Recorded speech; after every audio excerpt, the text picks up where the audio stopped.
Hello, good morning, everyone. We're going to go ahead and get started. Welcome to the webinar, Above and Beyond, Developing a Culture of Organizational Citizenship. My name is Courtney Brown, and I'm the Southeast Regional Coordinator from the Indiana State Library's Professional Development Office. I'll be the host and question moderator today. Our presenter this morning is Rachel Rubin, Director of Library and Information Services at Capital University. So without further ado, I'm going to turn this over to Rachel. Can everybody hear me? You sound great, Rachel. I hope that's okay. Okay, great. Hi, everybody. Thank you for being here this morning. Today's webinar is Above and Beyond, Developing a Culture of Organizational Citizenship. So I feel like a flight attendant. Like if you weren't on this flight, now is the time to exit the webinar. All right. Okay, so whenever I do webinars or whenever I attend webinars, I think it's important to explain like who the heck I am and why do I think I can talk to you about this stuff. So just a little bit about my background. I did my undergraduate degree in English, probably like many of you, and then I went to Kent State for my Master of Library and Information Science. From there, I became an adult services librarian in a small, medium-sized suburban library. After that, I became a manager because I thought that sounded like a fun thing to do. And after that, I went back and became a manager again at this small suburban library. So Columbus Metro obviously is a large metropolitan library. Worthington is a medium suburban library. And I was a branch manager at Worthington. And I thought, well, I don't have enough to do as a branch manager, so I think I should get a Ph.D. That was a joke. So I started working on my Ph.D. program and then decided that as a branch manager working on a Ph.D. program, I should become a library director. So while I was working on my Ph.D., which is in Managerial Leadership in the Information Professions, which of course we call MLIP because librarians love acronyms, I finished my Ph.D. While I was a library director, and I was a library director at a small suburban library for 7 years. And then I thought, well, let's try something new. So as of last July, I've been the director of the library at Capital University. And that's how I come to you today here on the internet. And that's how I got really interested in management and organizational culture. So starting out as an adult services librarian in a suburban library, moving to a major metropolitan library in a management position, and then becoming a library director was really supplemented by the work that I did in this PhD program. And my dissertation topic was organizational citizenship, which is what we're going to talk a little bit about today. So I'm curious about you. So the raise your hand function is not something you can do. So if you would type in the chat box, yes, if you are a supervisor, a current supervisor. Okay. Oh, wow. A lot of supervisors in attendance today. Excellent. So some of you may not be supervisors. So now you can leave your yeses. But if you haven't said yes, do you have at least one colleague? If you haven't said yes yet. So hopefully all of you here either are supervising someone or you have a colleague. And if either of these things are true about you, then this session is for you. So the reason I do this is because I think it's really important to talk about the fact that everyone has a role in an organization. And it's really important to enable not just folks who are in formal positions of authority like supervisors, but everyone on a team to help build the kind of culture that you want. So what are we going to talk about? We're going to talk about this through the lens of the healthy organization. And you'll see sort of as a theme throughout the presentation that what I'm going to try to do is take big concepts that are really complex and break them down into slightly smaller pieces.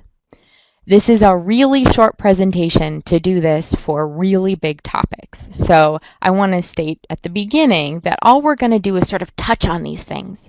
So what I want to do is get you thinking maybe in a new way. Hopefully you'll leave the webinar with some ways that are actionable that work for you in developing the organization that you want to build. And you may or may not agree with everything that I'm saying, and I actually think that's really good. So this presentation is really just touching on all of these concepts and hopefully giving you things to chew on and being able to articulate what works for you in terms of building the culture you want to build. So we'll touch on culture, citizenship. If we have time, we'll do just a little bit on leadership, and then we'll come back to accountability. So this lens of a healthy organization, this is sort of the foundation for everything that we're going to talk about.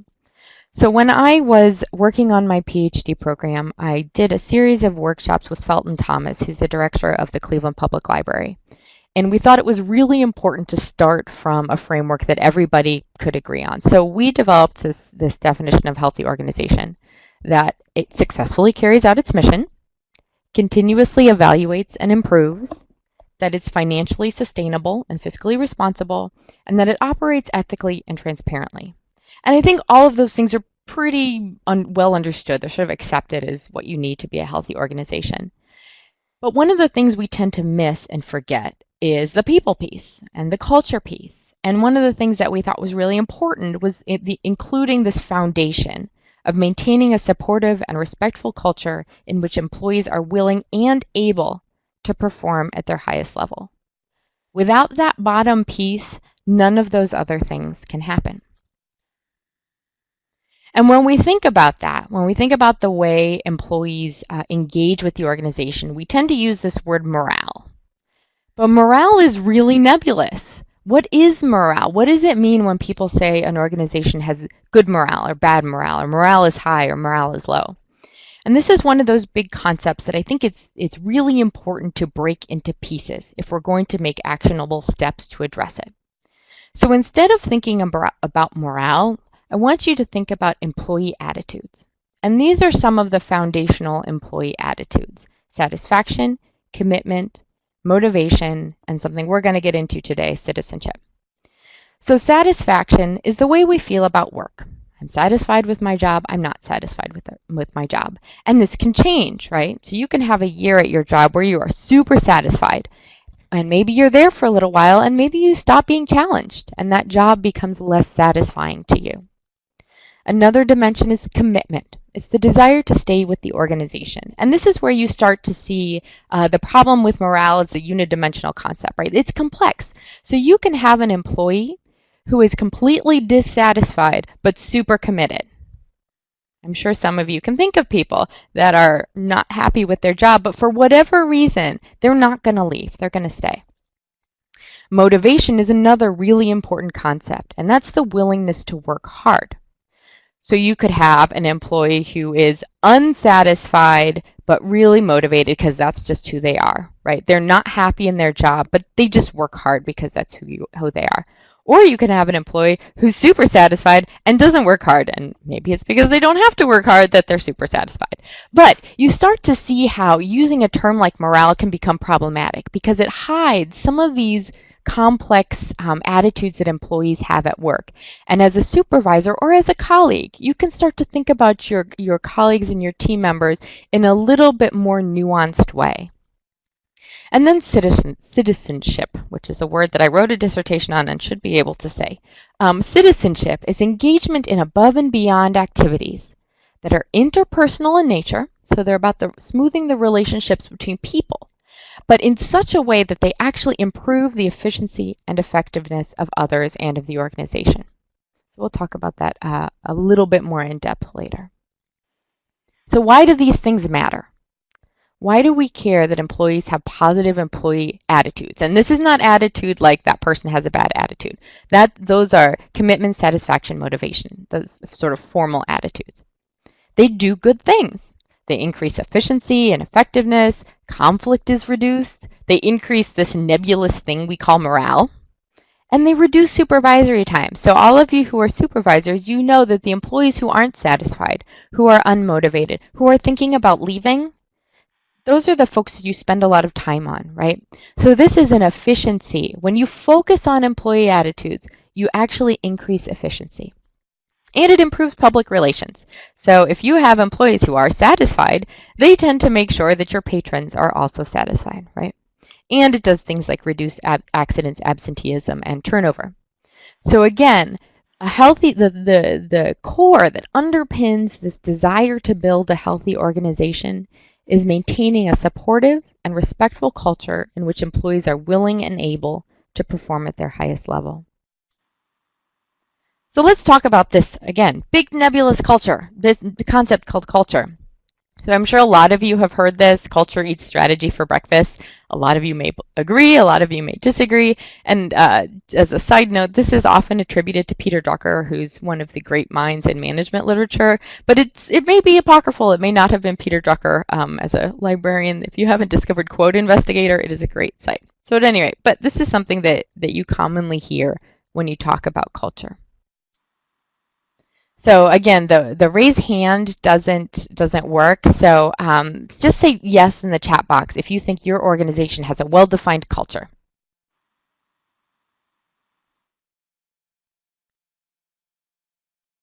So mostly yeses, a couple of nos. So now, those of you in either case, no and yes, how do you describe it? How would you describe your culture?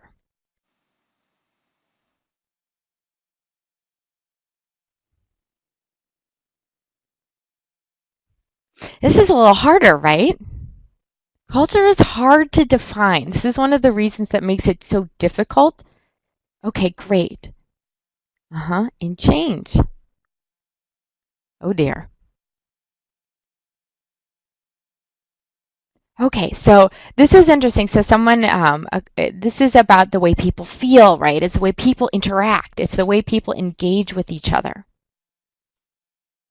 So here's another question for you. How do new employees, so think about the last new employee you had, whether it was a colleague or someone in a different department, who's the last new employee you can think of? How does that person learn about your organization's culture?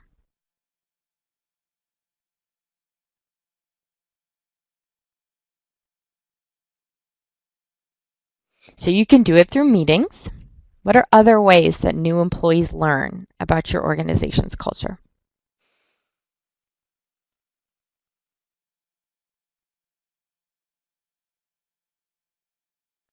Okay, so scan through all of these comments, and then we're gonna come back to this. Some of you have talked about training, some of you have talked about observation, sometimes formal meetings. So again, this big concept, culture, is often simplified to the way we do things around here. This is the way we do things. But again, just like morale, it's hard to address culture with a big concept like this. So let's break down culture. Edgar Schein is one of the great minds in organizational culture. So if you're interested in this topic, anything you can find by Edgar Schein is really helpful. So this is slightly complicated, and we'll break this down. So culture, it's a pattern of shared tacit assumptions that was learned by a group as it solved its problems.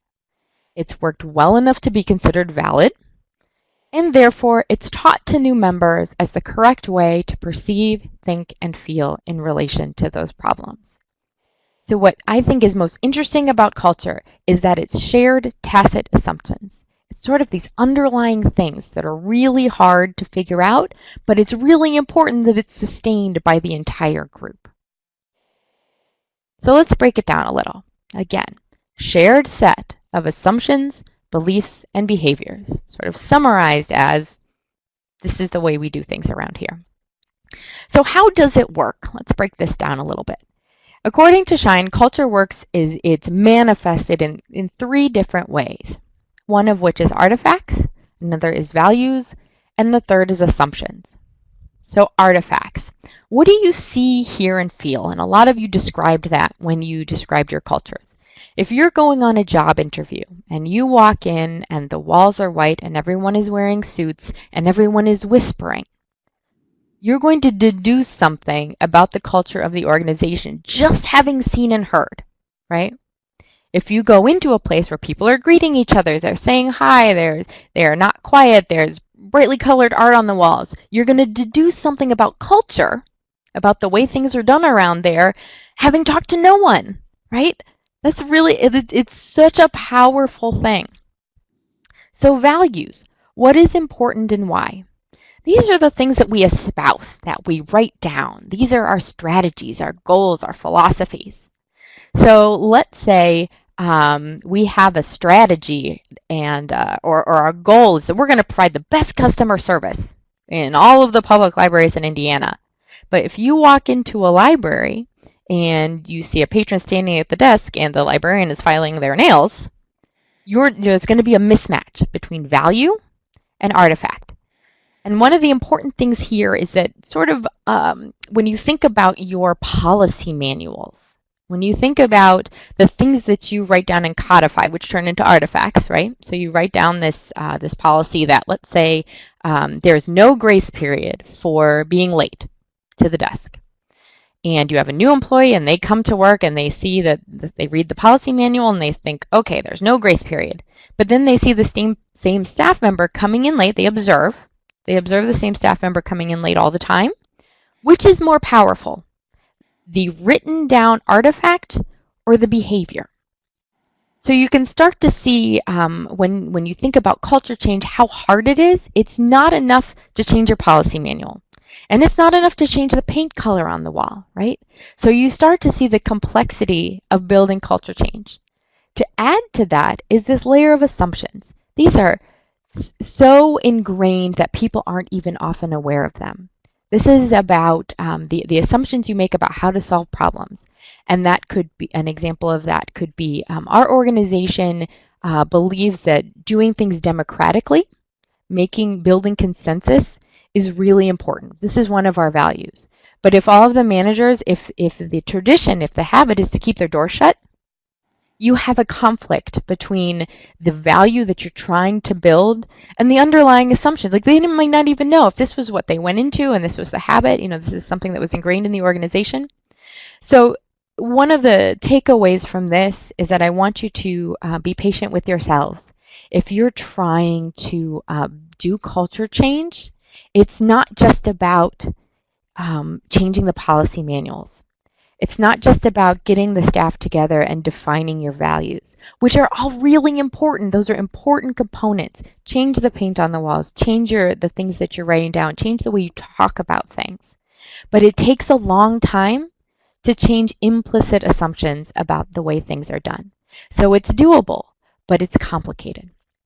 And the most important thing to think about is not just how do we, the folks who are already here, move in the direction or sustain. If you've got a great culture, you want to sustain that culture. So what is your role in sustaining it? And then what is the role in transmitting the culture that you want to sustain or grow to your new employees? So why does it matter? The sustained culture of any organization has to help it succeed, right? That's part of the definition of culture. And the interesting thing about this is this can change depending on what success is to you. So there is no one-size-fits-all for organizational culture. You have to define a culture and create a culture that actually works for your organization, for your communities, for the goals that you're trying to reach. When I started my job as a library director, I took over for someone who'd been there for a very, very long time, and that person's approach to leadership was very top-down. So any decision making had to be done at the top. But the way the organization at the time defined culture, or defined success, this sort of very top-down process worked for them. So based on the success, that they said that these things were making them successful, and it was very internal and it was very sort of closed. But those definitions, that culture allowed them to be quote-unquote successful based on the way they defined success. So I had a very different definition of success and a very different approach to organizational culture. And so both of those things, quote unquote, worked. But if you think about that original definition of what makes a healthy organization, it has to be sustainable. It has to help you advance your mission. So you want all of those elements, your artifacts, your values, and the assumptions that you're trying to build to help you advance toward the success that you define for yourselves and for your library. So, what are you teaching your new employees? And this doesn't just fall to the supervisors and the hiring managers and the folks who do orientation. So if you're the colleague and you're the person who's coming in to the desk 5 minutes late, even though the policy says you have to be here on time. What is that teaching to the your new colleague? And what do you encourage or reward?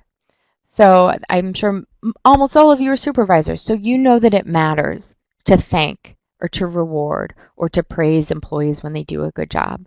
But you as a colleague also have that power to thank, to compliment. It's not just the supervisor's responsibility to encourage particular behaviors in the folks that you work with. So a question is to ask yourselves and to ask your teams is, does the way that we interact with each other and the way that we interact with our patrons in practice, not just in writing, reflect the values and the mission of your organization? One of the ways to think about this, and this is what I worked on for my doctoral research, is something called organizational citizenship. So I want you to think about a coworker whom you admire or who you think is just like the best colleague in the world. And take a few seconds to think about what it is about that person that makes them stand out in your mind, and then write some of those things into the chat box.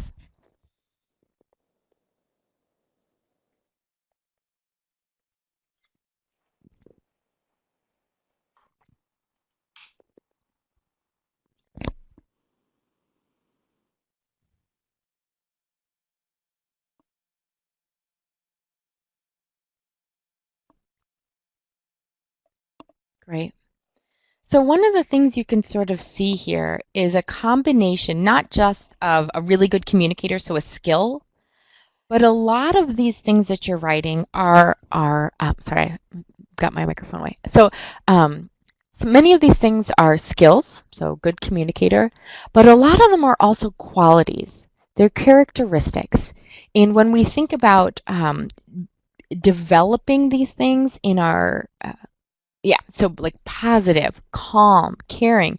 These aren't necessarily like this person does their job exceptionally well, which is really helpful. But the things that matter to people about their relationships with their colleagues at work don't often tend to be the things that we put in job descriptions.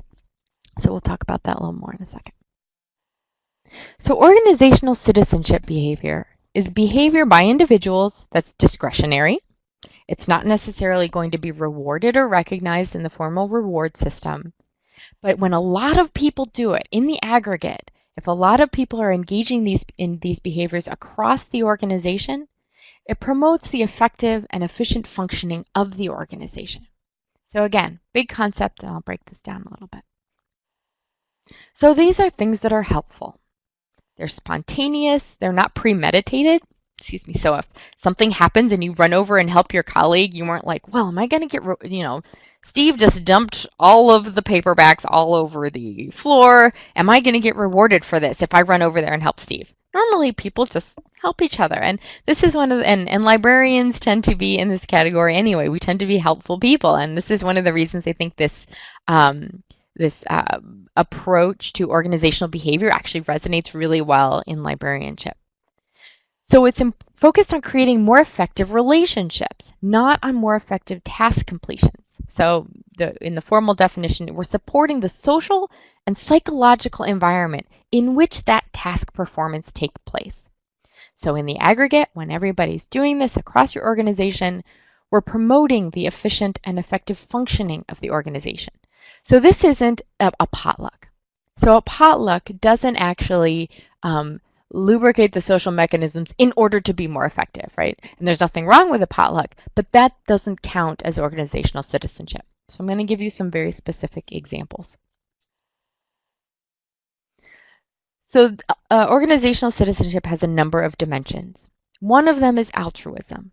So this is voluntarily helping a colleague or a patron in need of assistance. This is you at the reference desk and new shelver Bob comes careening around the corner and dumps his whole cart everywhere, and you can either get up and help new shelver Bob put his stuff back on, or you can just keep doing what you're doing. And hopefully you'll get up and help new shelver Bob, because then he'll learn that in this organization, the way we do things around here is we help each other when they need help. So leading into culture. The second is compliance or conscientiousness. And this is adhering to the spirit as well as the letter of the law. So let's go back to that policy manual. Let's say your policy manual says you get 10 sick days a year. And let's say in your organization you lose those 10 sick days at the end of the year.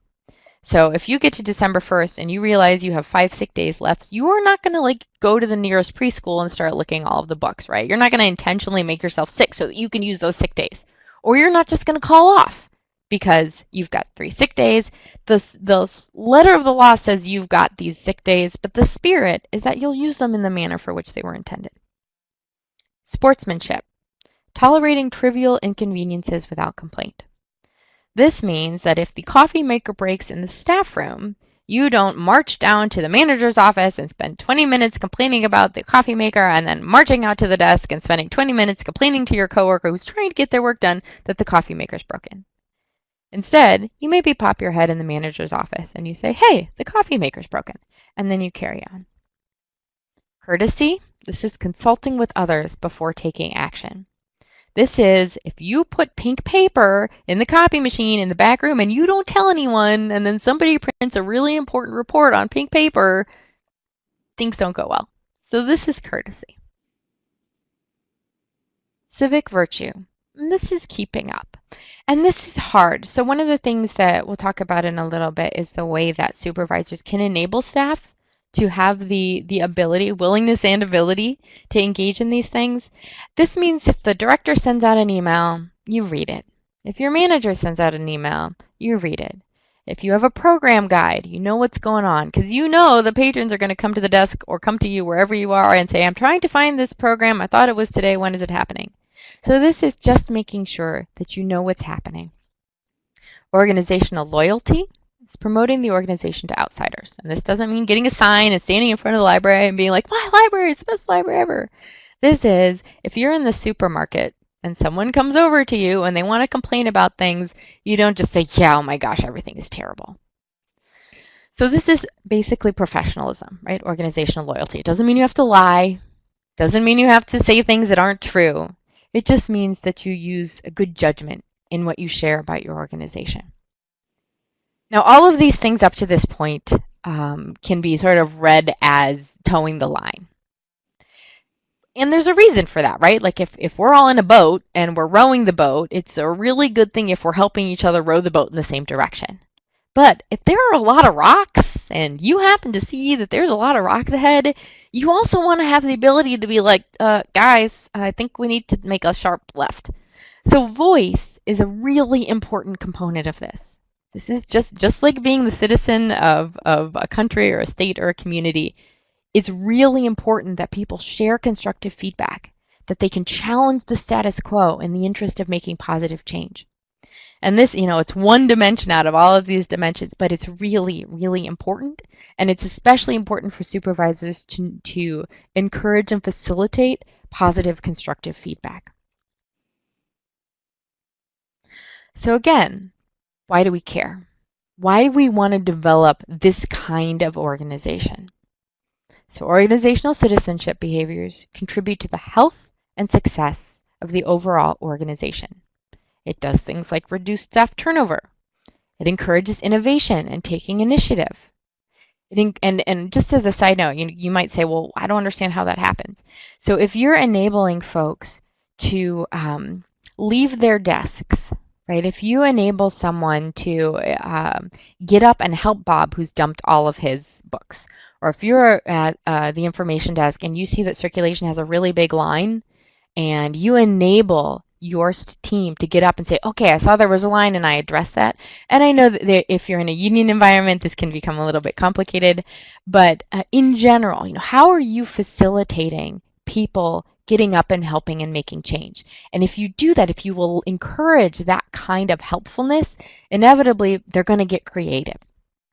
It increases staff and managerial productivity. So again, you, the manager, are not listening to 20 minutes on the broken coffee maker, and you, the colleague, are not listening to 20 minutes on the broken coffee maker.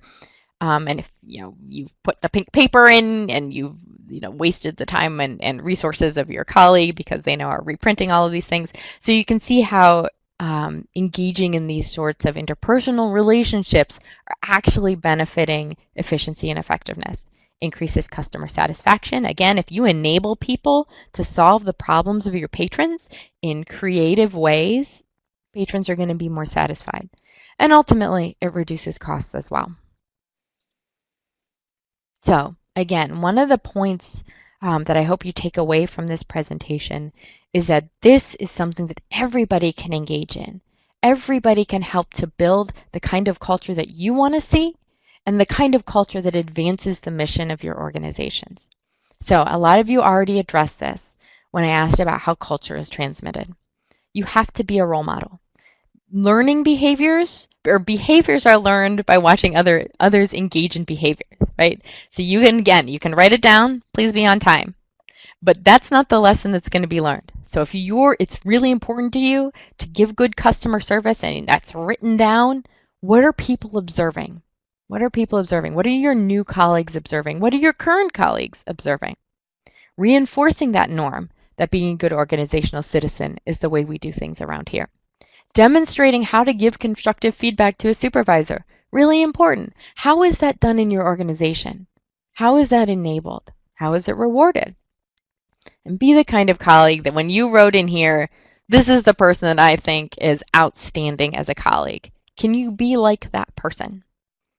It's also about keeping the big picture, that mission, being successful at the mission of the organization in mind. Sometimes it's really easy to get sort of sidetracked by something that's impacting a small corner, or maybe a decision is made that that maybe you're not happy with. But does it advance the mission of the organization? And that's part of that sportsmanship, tolerating trivial inconveniences without complaint. It's also being kind to yourself and to others. Nobody is perfect. Everybody has a bad day. Sometimes we snap at our colleagues. Sometimes we don't help each other. And I think it's really important to be not just kind but patient with people who may frustrate you, because sometime you're going to frustrate others. Supervisors. An employee's direct supervisor is their most influential relationship at work. I'm going to say that again. You, as a supervisor, are your team member's most influential relationship at work. And we see that on research on engagement, that employees don't leave bad jobs, they leave bad supervisors. And in my research, what I was looking at was organizational citizenship behavior and its relationship to perceived supervisor support. I was also looking at a sort of related leadership theory, and I had to say, this doesn't matter as much. What matters in terms of how employees engage at work, how they stay committed to work, so if we go back to those positive employee attitudes, all of that, much of it, and I want to put this all on supervisors, much of it comes from an employee's relationship with their direct supervisor. So, are you the role model for the kind of behaviors you want to see? Do you demonstrate genuine interest in your employees? Are you showing appreciation? When you sit down and meet with your supervisees, hopefully you're doing it, on a semi-regular basis. Are you considering their goals and values and opinions as you create a plan for them? Is there a way to make the job as interesting as possible? And all of these things obviously are constrained by people's actual job descriptions. So this has to be in the context of the work that you're actually trying to accomplish. And are you providing that regular feedback? And the other interesting piece, so all of these dimensions are from research about what does support actually mean in a workplace. If you are a supervisor, what does it mean to be a supportive supervisor? These are the ways that are effective in demonstrating support. You don't see up here, say yes to everything. So many of you who are supervisors may get feedback from your supervisees that that when you say no to people, that you're not being supportive. But again, the goal is the mission of the organization.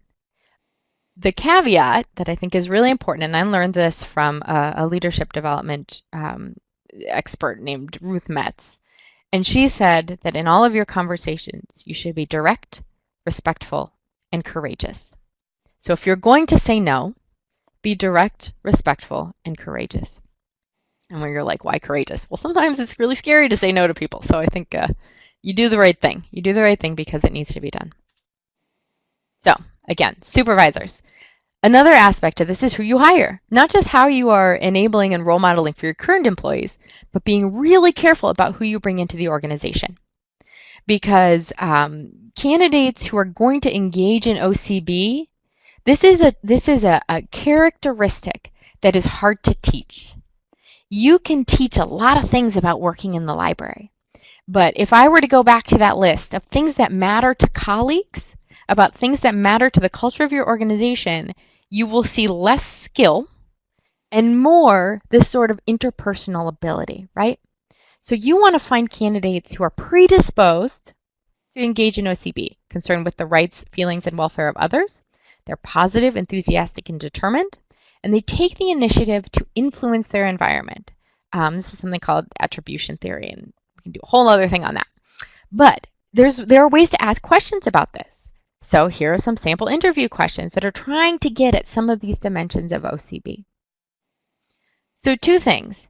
Tasks matter. Don't you throw the baby out with the bathwater. The ability to do the job that you have posted is really important. But we very rarely put these other things into our job descriptions. We very rarely ask these kinds of questions in our interviews, right? So when you look at that list of what matters to the employees you already have, to the colleagues that these folks are going to be joining, we want to make sure that we're adding people to our organizations that are going to be this kind of good colleague. So directors, one more. At the end of the day, culture is on the director. You are setting the tone. So some of you may be directors, I didn't ask this. You are setting the tone for the culture of your organization. What are you rewarding? What do you value? You, at the end of the day, so even if you have a staff meeting and you have a brainstorming session and you guys all come together and you decide, these are our values, this is our strategy, this is the plan we want to engage in. You're the one who makes the decision about what makes it in or out at the end of the day, right? So what do you codify? What do you write down in an artifact? And then how does that translate into the way people are engaging on a day-to-day basis? And part of that is being really careful about how you hire and train those supportive supervisors. You have to select those managerial leaders carefully because the direct supervisor is an employee's primary determinant of their experience at work, right? So how are you training and developing the folks who are on the front line? Are you training them to give autonomy, to involve their teams in decision making, to encourage them to interact with and help each other? Giving them that time to keep up. You can't expect people to read the director's email if you've got them so busy that they don't have a minute to sit down and keep up with what's happening. Fairly recognizing and rewarding good work. And again, going back to that fair and consistent policies and procedures. How are the things that you've written down enforced in real life? So, how do you know if your organization is healthy? Indicators of health are collaboration and teamwork, growth and development of individuals, recognition, employee involvement, being a positive, accessible, and fair leader. All of the things you see here, you can see how they're tied to the dimensions of organizational citizenship and the dimensions of being a positive a positive and supportive supervisor. So very briefly, I just want to touch on leadership. And this is a quote that's actually from Dwight D. Eisenhower. You don't lead by hitting someone over the head. That's assault, not leadership. And what's really important to me is having people walk away feeling like they don't have to lead all the time. We live in a culture right now where like leadership is the thing. And we talk about developing leaders. And if you don't have followers, nobody's leading anyone anywhere because leadership is a process whereby an individual influences a group of individuals to achieve a common goal. If everyone is a leader, nobody's being influenced and nobody's working together and nobody is moving in the same direction. So I want to break this down. Peter Northouse is also a great source if you're interested in leadership. So it's a process. It involves influencing others. And Peter Northouse would say that coercion is not leadership. Coercion is not leadership. There's a book by, I think it's Annie Kellerman, called Bad Leadership. So some people would say coercion is leadership. Peter Northouse would say coercion is not leadership. Happens in the context of a group. You have to have followers, and that's okay. That's how things get done. You're working towards a common goal, and the goals are shared by leaders and followers, and that's the mission of your library. So the piece of this that I think is really important, both for people in formal leadership positions and those who are quote unquote emergent leaders or informal leaders, is that some of you have titles. And by and large, your job is to lead a lot of the time.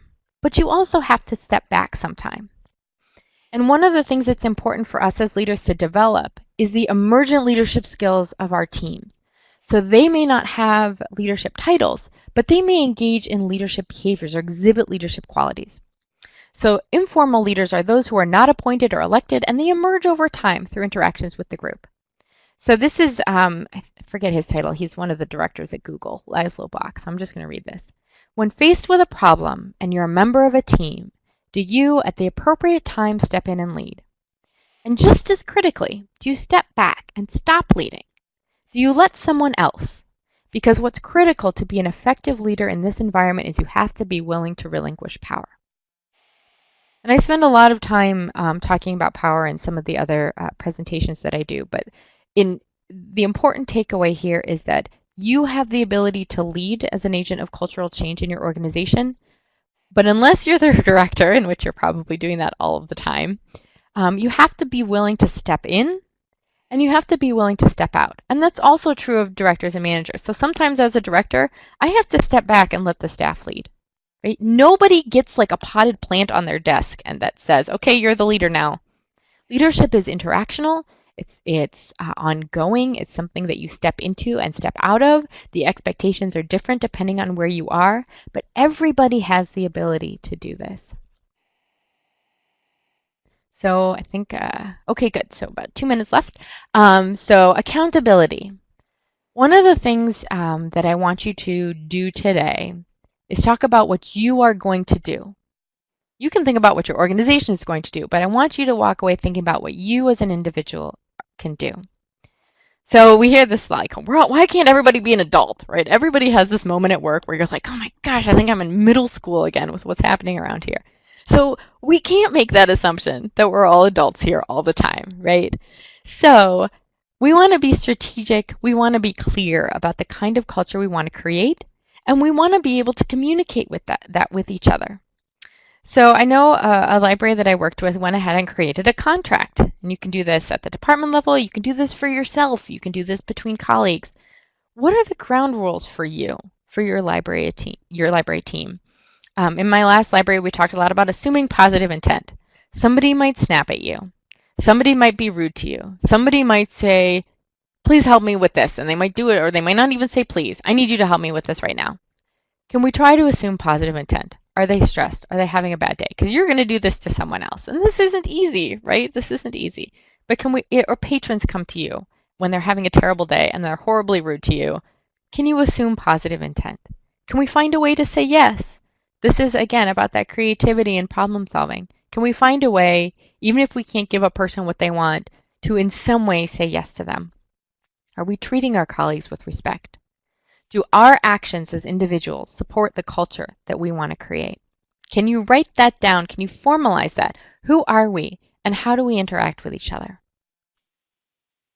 So right now, what I'd like you to do is think about one thing that you want to do, one thing that you're willing to start doing tomorrow. Put it on a Post-it note. And if you're comfortable sharing with the group, share with the group. What's a commitment that you will make? I will what? What's something that you will do differently after today to help build the culture you want in your organization?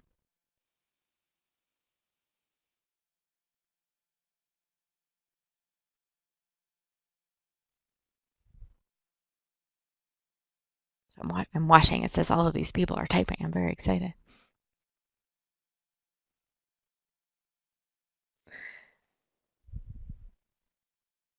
So as people are typing, just to wrap up, we talked about a ton of different things today.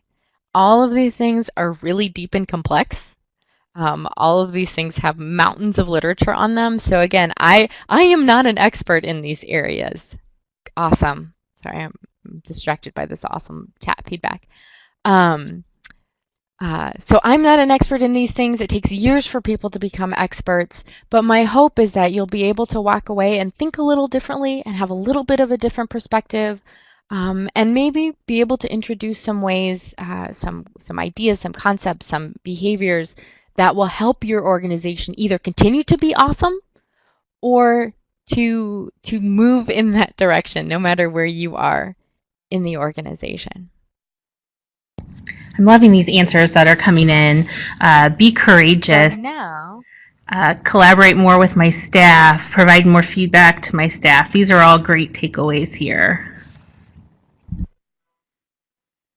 yeah, and if people have questions, I am happy to answer questions. While you're typing questions, I'm going to go ahead and put up your LEU link here on the screen. There at the top, it should say Above and Beyond LEU Certificate. You can go ahead and click on that and then download your file for your LEU. There's also the survey link there on the screen. Please fill out the survey. Let us know how you're doing. And then Rachel's contact information is there as well if you have any questions to send on to her.